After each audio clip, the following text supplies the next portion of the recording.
তারপরে হঠাৎ করে এরকম মানে অ্যাসিড সার্ভিস ফাউন্ডেশন জন মরিস মুনিরা এরা আমাকে হাসপাতালে দেখতে আসার পরে তখন ওরাই নিজেরাই বলতেছে যে এখন থেকে তোমাদের চিকিৎসা আমরাই করব বা তোমাদের যত খরচপাতি লাগে আমরা দেব, তোমরা চিন্তা করবে না।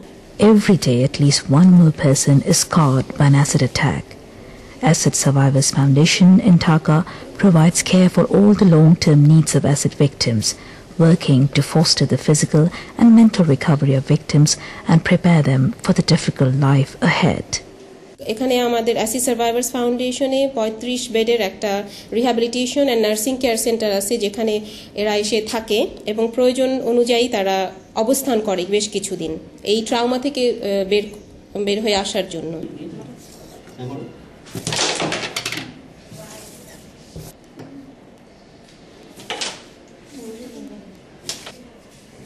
Nearly all the center's patients are women, mostly attacked for refusing sexual advances or quarreling with their husband.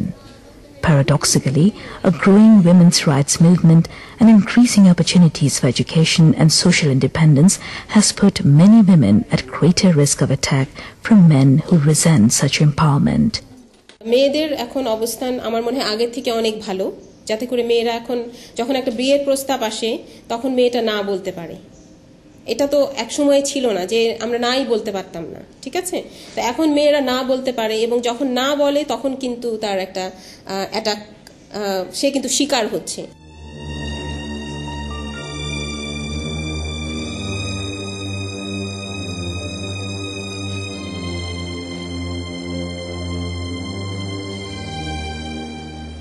Some girls spend months at the center, undergoing a complex rehabilitation process.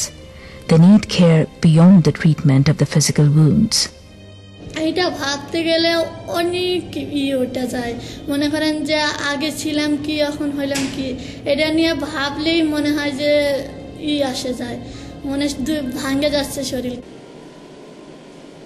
Treatment of the physical injuries will never completely remove the scars caused by an acid attack, but working to restore the spirit of the victim can succeed over time.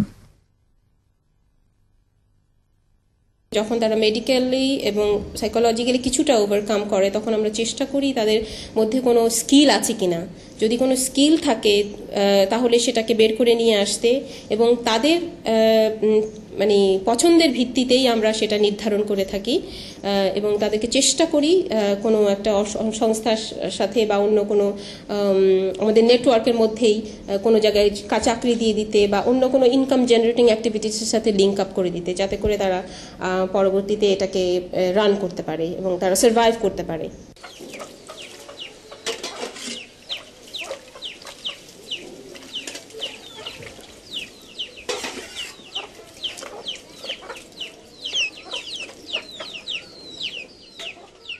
The attacks not only change the lives of the victims but also their families.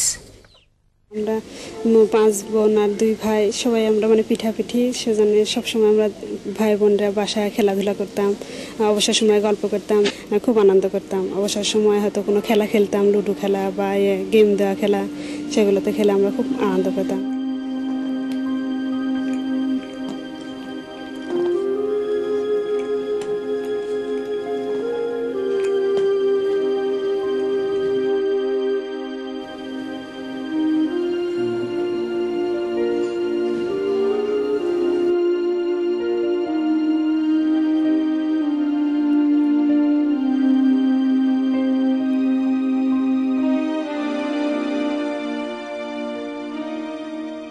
একসঙ্গে বাসায় কাজ করি এবং পড়াশোনা করে স্কুলে একসঙ্গে যেতাম, কোথাও কোনো অনুষ্ঠানে এবং দাদা নানা বাড়িতে একই সঙ্গে আমরা যেতাম। এখন আমার একা যেতে হয়, আমার খুব কষ্ট হয়, তো আমি যেতে চাই না। শুধু ওই আমাকে পাঠায় যে না কি হয়েছে, আমার এরকম হয়েছে তো কী হয়েছে, তবে তুই যা। আমি অনেক কষ্ট ওখানে যাই, আমার ভালো লাগে না। এখন কোনো আনন্দ আমার কাছে ভালো লাগে না। সম্পূর্ণ আমাদের জন্য এমন কষ্টকর হয়ে গেছে, প্রতিটা আমাদের মতো না, শুধু আমরা একা না, আরও তো আছে অনেক পরিবারের, সবার হয়তো এমন কষ্ট। চোখ আর গলা এই দুটোই আমার বেশি মানে সমস্যা। চোখ দিয়ে তো আবসা দেখা যায়, তারপরে একটু পরে পানি চলে আসে, আবার গলাটা তো একদম পুরাটাই পুড়িয়ে গেছে, তার এক সাইডে একটু চামড়া লাগছে বলে ওই সাইডে মানে লুজ থাকে, লড়ানো একটু অসুবিধা হয় না। আর যে সাইডে যে এখন এই সাইডেরটা লাগে না, এর দিকে মানে ভীষণ টান হয়ে থাকে, সেজন্য মানে ঠোঁটটাও নিচের দিকে চলে আসে। তারপরে লড়াচড়ার অসুবিধা, তারপর শারীরিক এমনি অশান্তি লাগে একটা, যে কি এমন হট করে এমন হয়ে গেল কেন, আর এটা এমন জিনিস যা হয়ে গেলে যা কোনোদিনই ফিরে পাওয়া সম্ভবই না। বা আমরা বুঝতেছি এখন যে মানে প্রতিটা মুহূর্তই মানে চলাফেরা করতে কষ্ট, যেমন এখন কারো বাসায় যেতে পারি না, বাইরে বের হতে পারি না, সবসময় বাড়ির মধ্যে।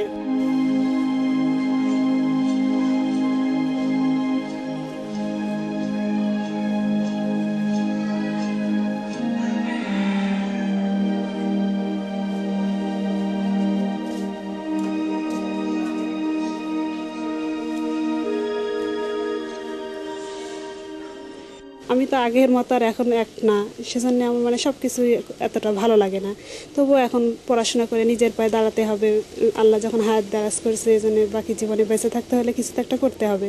সেজন্যই আমি মানে ওই অতটা এখন পড়াশোনা করে জীবনে অত বড়, এখনও এটা মনে হয় যে এত পড়াশোনা করে ডাক্তার এগুলো হয় কী হবে, এত কষ্টের মধ্যে দিয়ে আরও কষ্ট করতে হবে, তো এমনি তো শরীরের কষ্ট। সেজন্য মনে হয় কোনো রকম আর কি বেঁচে থেকে একটা সামান্য যেটাই হোক নিজের সামনে পথ চলতে হলে আর কি, যে ইনকামটুকু ধরেন আমার লাগলো, সেরকম হলে অল্প পড়াশোনার মধ্যে যেটা হলো সেটাতে করে আমি একটা নিজের পায়ে দাঁড়াতে চাই।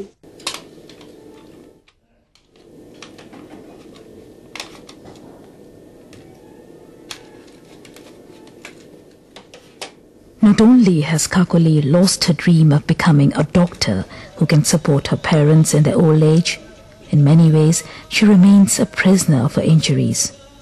And what is the fate of the 20-year-old attacker who caused Kakuli's misery?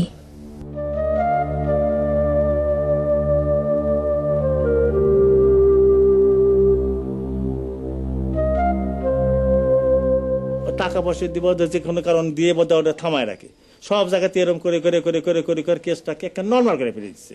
হ্যাঁ, আমরা বললে পারে আর মানে ওই কোনে ওই এসআই ওই হাত দেয় না, করলে ওর আর কি হবে। আমাকে যে অ্যাসিড মারছে সে তার বাড়ি ছিল অনেক দূরে, তবে এখানে পড়াশোনা করতো, এই জন্য আমাকে দেখে পছন্দ করছে, বিয়ের প্রস্তাব দেয়। বিয়ের প্রস্তাবে তাদেরকে নাকচ করা হয় নাই, বলছে যে ভবিষ্যতে দুজনই পড়াশোনা করো, ভাগ্যে থাকলে হবে। কিন্তু তার সঙ্গে কোনো এমনি ঝগড়া নাই, তার সঙ্গে খারাপ ব্যবহার করা কিছুই করা হয় নাই। হঠাৎ করে যেরকম একটা কাজ তাই করবে আমরা মানে কখনোই ভাবতেই পারিনি। এজন্যে তাকে আমরা সন্দেহমূলক মানে ফার্স্টে এজন্য ধরতেও পারিনি। এজন্য 30 দিন পর তাকে ধরা হয়েছে।